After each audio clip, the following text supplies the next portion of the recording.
Welcome to hero chemistry tutorial. আজকে আমরা দেখব ইম্পেরিক্যাল ফর্মুলা। ইম্পেরিক্যাল ফর্মুলা বা স্থূল সংকেত বলা হয় একে বাংলাতে। কীরকম, যে কোনো একটা যৌগ যদি থাকে বা কম্পাউন্ড যদি থাকে, তাহলে সেই কম্পাউন্ডগুলোর মধ্যে যে অ্যাটম যেগুলো থাকবে সেই অ্যাটমগুলোর সরল পূর্ণসংখ্যার অনুপাত যেটা তৈরি হবে সেটাকে আমরা বলবো তার স্থূল সংকেত। কোনো যৌগের মধ্যে যে পরমাণুগুলো থাকবে সেই পরমাণু সংখ্যার সরল পূর্ণ সংখ্যার অনুপাতকে বলবো আমরা ইম্পেরিক্যাল ফর্মুলা। কীরকম দেখি, ইম্পেরিক্যাল ফর্মুলা বা স্থূল সংকেত।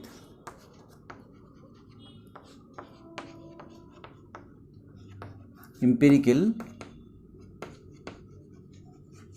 ফর্মুলা বা স্থূল সংকেত বলা হয়, স্থূল সংকেত বলা হয়।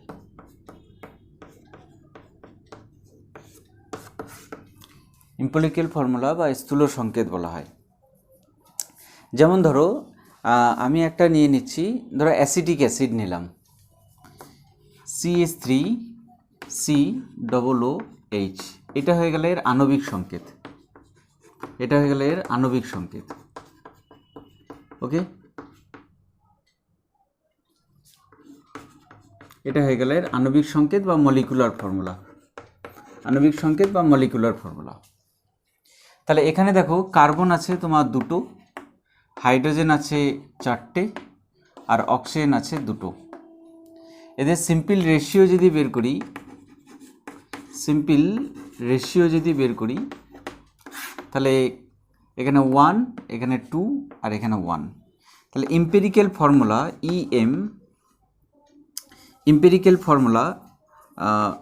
ইম্পেরিক্যাল ফর্মুলা হবে CH2O। ক্লিয়ার? CH2O। দেখো এখানে এই যে অ্যাসিটিক অ্যাসিড যেটা আছে, এটা হচ্ছে অ্যাসিটিক অ্যাসিড,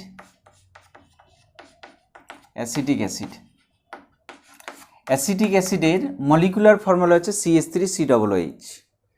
এখানে কার্বন আছে তোমার দুটো, হাইড্রোজেন আছে চারটে, আর অক্সিজেন আছে দুটো। এটা মলিকুলার ফর্মুলা। এই অ্যাটম যেগুলো আছে তাদের সিম্পল রেশিও হচ্ছে 1, 2 আর 1। এই সিম্পল রেশিও তৈরি করে যে ফর্মুলা তৈরি হবে সেটাকে আমরা বলবো অ্যাসিটিক অ্যাসিডের ইম্পেরিক্যাল ফর্মুলা। অ্যাসিটিক অ্যাসিডের আণবিক সংকেত বা মলিকুলার ফর্মুলা হলো এটা, আর অ্যাসিটিক অ্যাসিডের ইম্পেরিক্যাল ফর্মুলা হয়ে যাচ্ছে এটা। ক্লিয়ার? যেমন বিউটেন, বিউটেন কি? CH3CH2CH2CH3, right? কার্বন আছে এখানে চারটে, হাইড্রোজেন আছে 3, 3, 6, 4, 10টা। তাহলে এদের সিম্পল রেশিও যেটা সেটা হয়ে যাচ্ছে এখানে 2 আর এখানে 5। তাহলে 2:5 এদের রেশিও। তাহলে এটা হয়ে গেল এদের ইম্পেরিক্যাল ফর্মুলা বিউটেনের। ক্লিয়ার? এটা হয়ে গেল ইম্পেরিক্যাল ফর্মুলা বিউটেনের। আরেকটা জিনিস বলি, এরকমভাবে আমাদের ইম্পেরিক্যাল ফর্মুলা বের করতে হয়। যে কোনো কম্পাউন্ড যদি দেয়, তার যদি মলিকুলার ফর্মুলা যদি আমরা জানি, তাহলে তার ইম্পেরিক্যাল ফর্মুলা আমরা বের করে নিতে পারবো। ঠিক, ইম্পেরিক্যাল ফর্মুলা বের করার পর আরেকটা আমাদেরকে জিনিস জানতে হবে, সেটা হচ্ছে পার্সেন্টেজ কম্পোজিশন।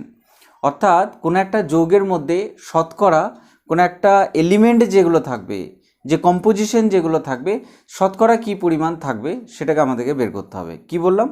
কোনো একটা যৌগের মধ্যে যে কম্পোজিশন বা উপাদান যেগুলো থাকে, সেই উপাদানগুলো শতকরা কী পরিমাণ থাকে সেগুলোকে আমাদেরকে বের করতে হবে পার্সেন্টেজ কম্পোজিশন। তাহলে এরপর দেখবো আমরা পার্সেন্টেজ কম্পোজিশন। এই চলে গেল ইম্পেরিক্যাল ফর্মুলা। একটা সহজ কনসেপ্ট আছে, পার্সেন্টেজ কম্পোজিশন। পার্সেন্টেজ কম্পোজিশন বা শতকরা সংযুক্তি বলা হয় একে।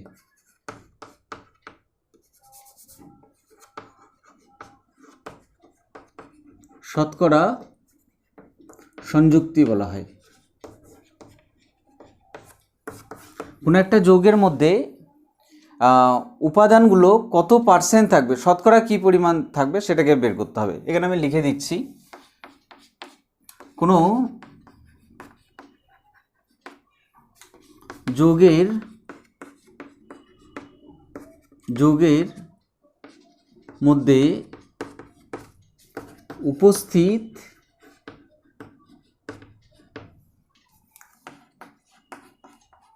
উপাদানগুলির শতকরা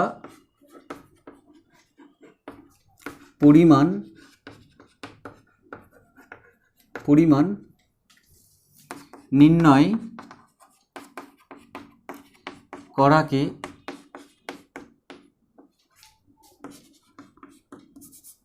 শতকরা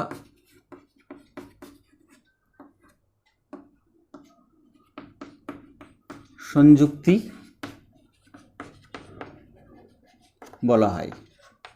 ঠিক, শতকরা কোনো একটা যৌগের মধ্যে ধরো H2 আছে, জল আছে, সেই H2 এর মধ্যে হাইড্রোজেন কত পার্সেন্ট আছে, অক্সিজেন কত পার্সেন্ট আছে, কার্বন ডাইঅক্সাইডের মধ্যে কার্বন কত পার্সেন্ট আছে, অক্সিজেন কত পার্সেন্ট আছে, এগুলোকে আমাদেরকে বের করাকে বলা হয় পার্সেন্টেজ কম্পোজিশন। কীরকম দেখি, যদি আমাদেরকে কার্বন ডাইঅক্সাইড যদি বের করতে দেয়, তাহলে কার্বন ডাইঅক্সাইডের টোটাল ভর বের করব, কার্বন প্লাস অক্সিজেন, তাহলে হয়ে গেল 12 প্লাস 16 ইকুয়াল টু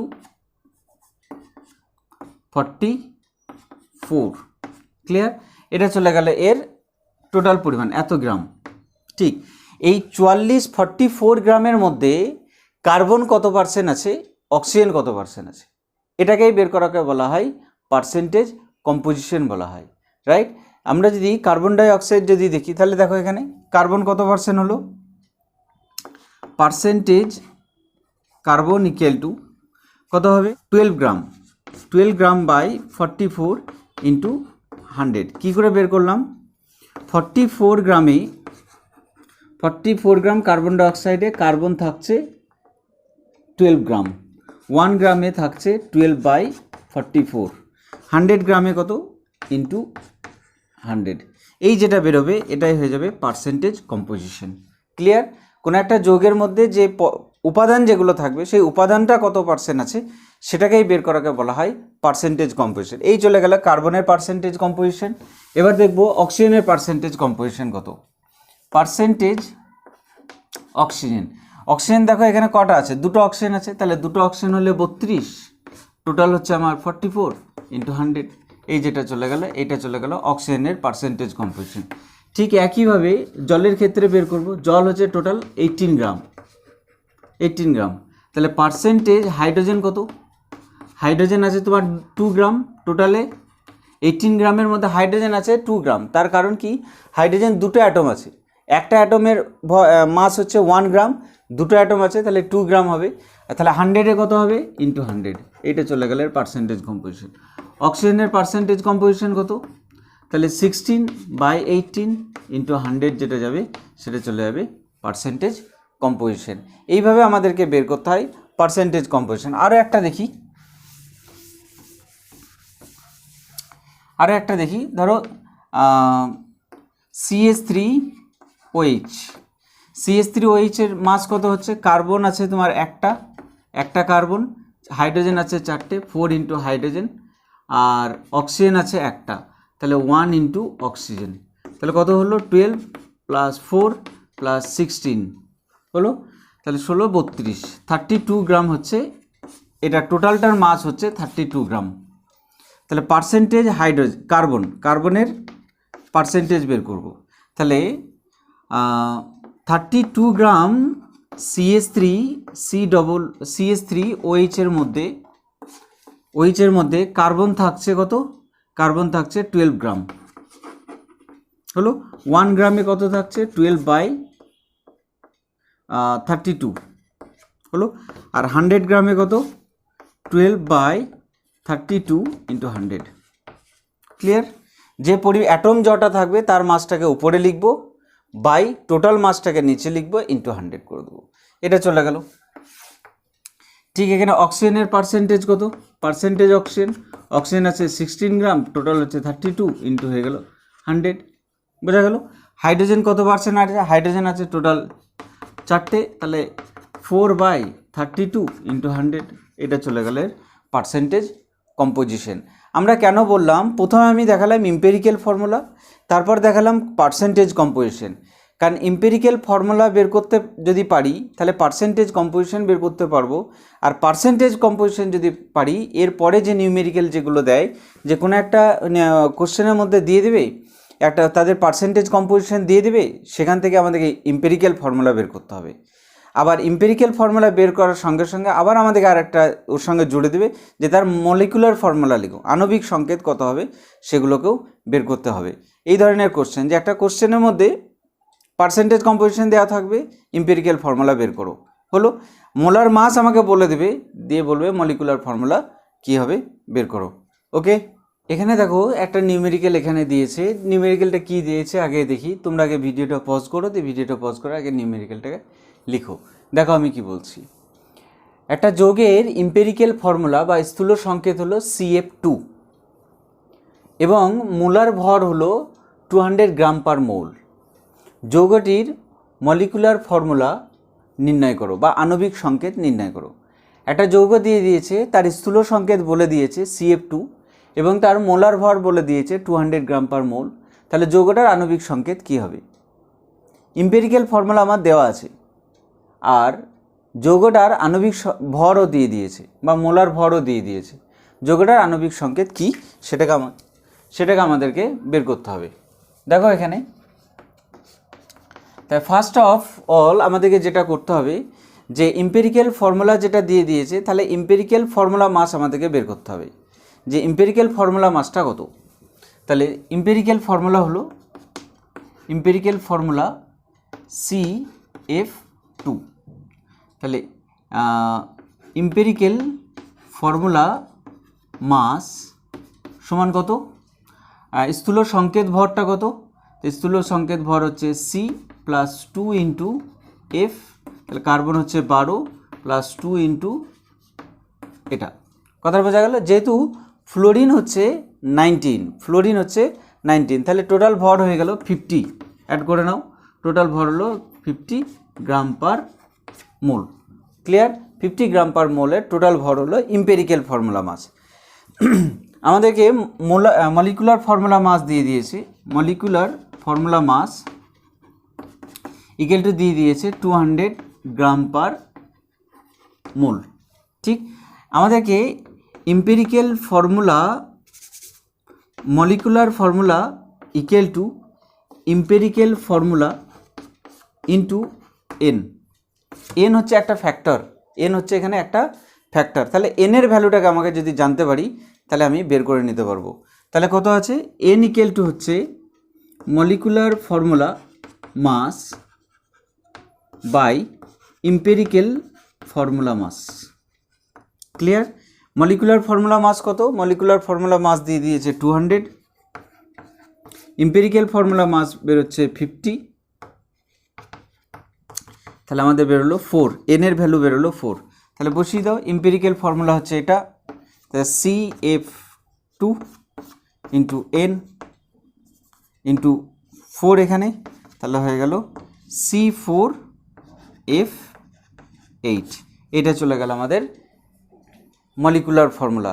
তাহলে আমরা দেখলাম এম্পিরিক্যাল ফর্মুলা বলে দিয়েছে আর মোলার ভর বলে দিয়েছে, আর আমাদেরকে মলিকুলার ফর্মুলা বা আণবিক সংকেত বের করতে বলেছে। বলে দিই, যদি কোনো কোশ্চেনে যদি এম্পিরিক্যাল ফর্মুলা বলে দেয় আর আমাদেরকে বের করতে হবে মলিকুলার ফর্মুলা, অবশ্যই সেই নিউমেরিক্যালটাই তার আণবিক ভর বা মোলার ভরটা বলে দিতেই হবে।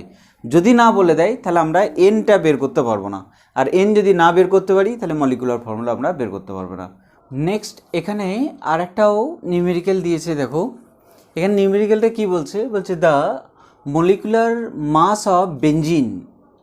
বেঞ্জিনের মলিকুলার মাস বলে দিয়েছে কি 78U। Its percentage composition is 92.31% carbon and 7.69% hydrogen. Determine molecular formula of benzene.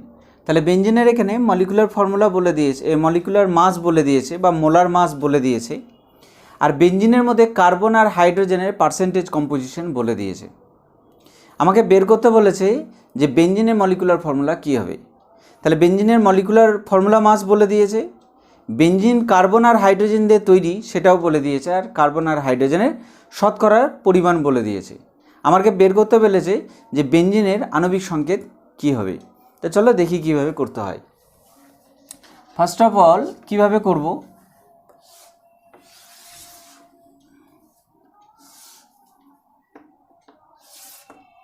ঠিক এখানে লিখলাম অ্যাটম,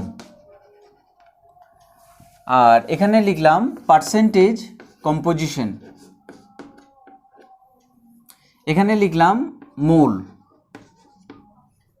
আর এখানে লিখলাম সিম্পলেস্ট রেশিও। ওকে, এই চলে গেল আমার ঘর। এবার যেখানে যা ভ্যালু বলে দিয়েছে সেই ভ্যালুগুলোকে কপি করব। দেখো এখানে অ্যাটম বলতে কার্বন, পার্সেন্টেজ বলে দিয়েছে 92.31%। তারপর বলে দিয়েছে হাইড্রোজেন, বলে দিয়েছে 7.69%। তাহলে মোল বের করতে গেলে দেখো এই যে বেঞ্জিন যেটা আছে তার মধ্যে 92.31 গ্রাম কার্বন আছে। তাহলে এর মোল কত হবে? মোল ইকুয়াল টু হচ্ছে weight by molar mass, mole equal to weight by molar mass বা অ্যাটমিক মাস। তাহলে এখানে কত হলো? কার্বন একটা আছে, তাহলে এখানে দেখো 92.31/12 একটা ভ্যালু বেরোবে। এখানে কত আছে? 7.69 বাই হাইড্রোজেন হচ্ছে 1, এর একটা ভ্যালু বেরোবে। তাহলে এখানে মনে রাখবো যে উপরে যে পার্সেন্টেজ যে দিয়ে দিবে তার ভ্যালুটাকে উপরে রাখবো, আর অ্যাটমিক ওয়েটটাকে সবসময় নিচে রাখবো। ক্লিয়ার? যে ভ্যালু যেটা বলে দেবে সেটাকে উপরে রাখবো, আর অ্যাটমিক ওয়েট যেটা সেটাকে নিচে রাখবো। তাহলে দেখো এটার সাথে এটা তো 7.69 হবে, আর তোমরা এটা ক্যালকুলেশন করে নেবে, দেখবে এটাও 7.69 ভ্যালু বেরোবে। ক্লিয়ার? বোঝা গেল না? গেল না? ঠিক। এবার সিম্পলিস্ট রেশিও এই দুটোই ইকুয়াল আছে, তাহলে একবার এটাকে এটা দিয়ে ভাগ করব, আর একবার এটাকে এটা দিয়েই ভাগ করব। তাহলে দুটো রেশিও হয়ে যাবে, এটা হয়ে যাবে 1 আর এটা হয়ে যাবে 1। ক্লিয়ার? ঠিক। তাহলে এদের ইম্পেরিক্যাল ফর্মুলা হয়ে গেল কার্বন হচ্ছে 1 আর হাইড্রোজেন হচ্ছে 1, এটা চলে গেল ইম্পেরিক্যাল ফর্মুলা। ক্লিয়ার? এবার মলিকুলার ফর্মুলা বের করতে হবে। আমাদেরকে মলিকুলার ওয়েটটা বলে দিয়েছে 78U। 78U মানে 78 গ্রাম, 78U মানে 78 গ্রাম। তাহলে 78 গ্রাম যদি বলে দেয় তাহলে উপরে কি বসাবো? মোলার ভর, তার মানে 78। ঠিক। আর ইম্পেরিক্যাল ফর্মুলা মাস কত হবে? ইম্পেরিক্যাল ফর্মুলা মাস কার্বন হচ্ছে 12 আর হাইড্রোজেন হচ্ছে 1, তার মানে 13। তার নিচে কত বসাবো? 13। ক্লিয়ার? এবার এদের যে রেজাল্ট যেটা বেরোবে সেটাকে দেখো কত দিয়ে যাবে? 6 দিয়ে যাবে, তাহলে ইন্টু 6 আসছে। তাহলে molecular formula equal to C আর H ইন্টু 6 ইকুয়াল টু হলো C6H6। এই চলে গেল বেঞ্জিনের ফর্মুলা। এইভাবে আমাদেরকে নিউমেরিক্যালগুলো করতে হবে। রাইট? নেক্সট দেখো এখানে আরেকটাও নিউমেরিক্যাল আমরা করব, লাস্ট এটা নিউমেরিক্যাল করব। এখানে দেখো কি বলেছে, দেখো the atomic mass of metal M is 56 gram. একটা অ্যাটমিক মাস দিয়ে দিয়েছে একটা মেটালের, যার 56 ভ্যালু বলে দিয়েছে। একটা ধাতু দিয়েছে, তার পারমাণবিক ভর বলে দিয়েছে 56। Calculate the empirical formula of its oxide. এই মেটালটা যে অক্সাইড তৈরি করে তার ইম্পেরিক্যাল ফর্মুলাটা বের করো। এই মেটালটা যে অক্সাইড তৈরি করে তার ইম্পেরিক্যাল ফর্মুলা বের করো। কন্টেনিং 75% মেটাল, যে অক্সাইড তৈরি করে সেই অক্সাইডটার মধ্যে টোটাল মেটাল থাকে 70% তার মেটাল থাকে। তাহলে ওই অক্সাইডটার ইম্পেরিক্যাল ফর্মুলা কী হবে? আবার আমি বলি, এখানে একটা কম্পাউন্ড দিয়েছে অক্সাইডের, সেই অক্সাইডের মধ্যে মেটালের যে অক্সাইড যেটা, সেই মেটালের অক্সাইডের মধ্যে মেটাল বা ধাতুটা থাকে, তাই সেই ধাতুটার পারমাণবিক ভর বলে দিয়েছে 56 গ্রাম। আর আমার ওই অক্সাইডটার এম্পিরিক্যাল ফর্মুলা বলে দিয়েছে। আরেকটা জিনিস আমাকে বলে দিয়েছে যে মেটালের যে অক্সাইড যেটা তার মধ্যে মেটালটা থাকে 70% মেটাল থাকে, তাহলে অক্সাইডটার এম্পিরিক্যাল ফর্মুলা কী হবে। প্রথমে বলি, এখানে দেখো 70% বলেছে মেটাল থাকে। 70% মেটাল মানে টোটালটা পরিমাণ তাহলে আমার 100, আর 100-এর মধ্যে 70 গ্রাম যদি আমার মেটাল থাকে তাহলে বাকি 30 গ্রাম আমার পড়ে থাকবে অক্সাইড মানে অক্সিজেন পড়ে থাকবে। কথাটা বোঝা গেল? যে কোনো মেটালের সঙ্গে যদি অক্সিজেনের রিয়াকশন করা হয় তাহলে মেটালের অক্সাইড তৈরি করা হয়। কথাটা বোঝা গেল? যে কোনো মেটালের সঙ্গে যদি অক্সিজেনের রিয়াকশন করা হয় তাহলে মেটালের অক্সাইড তৈরি হবে। তাহলে আমাকে এই যে মেটালটার আমাকে ভর বলে দিয়েছে 56 গ্রাম, আর এই মেটাল অক্সাইডের মধ্যে মেটালটা থাকে 70%, তাহলে অক্সিজেন কত হবে? 100 মাইনাস 70 ইকুয়াল টু কত হবে? ইকুয়াল টু 30% আমার অক্সাইড থাকে বা অক্সিজেন থাকে। তাহলে আমি এম্পিরিক্যাল ফর্মুলা ইজিলি বের করে নিতে পারবো। দেখো কিভাবে বের করব।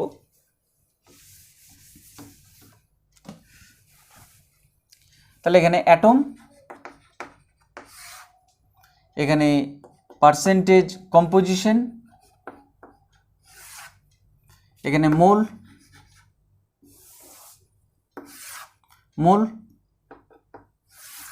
আর এখানে আছে সিম্পলেস্ট রেশিও। ক্লিয়ার? তাহলে দেখো এখানে অ্যাটম কি হচ্ছে, একটা মেটাল আর একটা অক্সিজেন। মেটালটা তো বলে দিয়েছে 70% মেটাল থাকে, তাহলে অক্সিজেন কত হবে? 100 মাইনাস 70 ইকুয়াল টু 30% আমার অক্সাইড থাকে। তাহলে এটা কত হলো? 70। ওর অ্যাটমিক ওয়েট বলে দিয়েছে, এটা বলে দিয়েছে 56 বলে দিয়েছে মেটালের অ্যাটমিক ওয়েট, তা সেটা বসালাম। আর এটা কত হবে? 30 বাই অক্সিজেন 16, তাহলে তার ভ্যালু বুঝতে পারলাম না? কথাটা বোঝা গেল? তাহলে একটা বলে দিয়েছে মেটালের ভ্যালুটা আমাদেরকে বলে দিয়েছিল, আর কত পার্সেন্ট মেটাল থাকে সেটাও আমাদেরকে বলে দিয়েছে। এখান থেকে আমরা কি বের করে নিলাম? কতটা অক্সিজেন থাকবে সেটাকে আমরা বের করে নিতে পেরেছি। তাহলে দেখো কি বেরোয়, দেখো এটার সঙ্গে যদি এটার ডিভিশন যদি করা হয় তাহলে 1.25, এটার ভ্যালু বেরোবে 1.25 ভ্যালু বেরোবে যদি এটার সঙ্গে ডিভিশন যদি করা হয়। আর এটার সঙ্গে যদি 16 আর 30 যদি ডিভিশন করি 1.88 বেরোবে, 1.88। এই চলে গেল, এদের মোল চলে গেল। তাই সিম্পলিস্ট রেশিও যদি বের করি তাহলে কি করে বের করব? দেখো সিম্পলিস্ট রেশিও বের করার নিয়ম হচ্ছে, যে ভ্যালুগুলো বেরোবে তার মধ্যে যেটা ছোট ভ্যালু, স্মল ভ্যালু, তাকে দিয়ে সবাইকে ভাগ করব। এদের মধ্যে যে ভ্যালুগুলো সব থেকে ছোট, সেই ছোট ভ্যালুটাকে দিয়ে সবাইকে ভাগ করব। তাহলে এই ভ্যালুটার সঙ্গে এই ভ্যালুটা ভাগ করলে এটা হবে 1, আর এটার সঙ্গে যদি এটা দিয়ে ভাগ করি তাহলে এটা হবে 1.5 অ্যাপ্রক্স। কথাটা বোঝা গেল? 1.5। তাহলে দেখো একটা আসলো 1 আর একটা হচ্ছিল 1.5। তা রেশিওটা কীভাবে বের করব? তাহলে আমাকে সবসময় সিম্পলিস্ট রেশিও বের করতে হবে, পূর্ণ সংখ্যা বের করতে হবে। পূর্ণ সংখ্যা যদি বের করি তাহলে এটার সঙ্গে আমি মাল্টিপ্লাই করে দিলাম 2, আর এটার সঙ্গেও মাল্টিপ্লাই করে দিলাম 2। ক্লিয়ার? পরে যাদের না অসুবিধা যে 2 কোথা থেকে আসলো, 2 এই জন্যই করলাম যেহেতু এখানে 1.5 ছিল, এখানে 1, আমাকে পূর্ণ সংখ্যা নিতে হবে, হোল নাম্বারে নিতে হবে। তাহলে এখানে 2 দিয়ে করলাম আর এটাকে 2 দিয়ে করলাম, তাহলে এটা বেরিয়ে গেল 2 বেরোলো, আর এটা বেরিয়ে গেল 3। ঠিক? তাহলে আমাদের বেরিয়ে গেছে এখানে। তাহলে মেটাল যেটা সেটা হয়ে গেল 2, আর অক্সিজেন যেটা সেটা হয়ে গেল 3। এইটা হয়ে গেল আমাদের এম্পিরিক্যাল ফর্মুলা হলো এইটাই। ক্লিয়ার? এটাই হচ্ছে অ্যান্সার। ক্লিয়ার? এখানে আমরা অনেক কটাই নিউমেরিক্যাল করলাম। এম্পিরিক্যাল ফর্মুলা বা পার্সেন্টেজ কম্পোজিশনের যে অঙ্ক সেগুলো খুবই সিম্পল একটা নিউমেরিক্যাল। শুধু আমাদেরকে ছকগুলোকে মনে রাখতে হবে, আর কার ভ্যালু বলে দিচ্ছে সেটাকে আমাদেরকে খেয়াল রাখতে হবে। আর অ্যাটমিক ওয়েট অবশ্যই মনে রাখতে হবে। যদি অ্যাটমিক ওয়েট যদি না মনে থাকে তাহলে কিন্তু এই নিউমেরিক্যালগুলো আমরা পারবো না। সেজন্য যতটা তাড়াতাড়ি সম্ভব তোমরা অ্যাটমিক ওয়েটগুলোকে মনে রাখবে। আর এই ধরনের যে নিউমেরিক্যাল যেগুলো আছে সেগুলোকে ভালো করে প্র্যাকটিস করো, কারণ খুবই কনসেপচুয়াল এবং খুবই ইম্পর্টেন্ট। ঠিক? এই ভিডিওগুলো বেশি বেশি করে দেখো, শেয়ার করো, লাইক করো, সাবস্ক্রাইব করো। Thank you.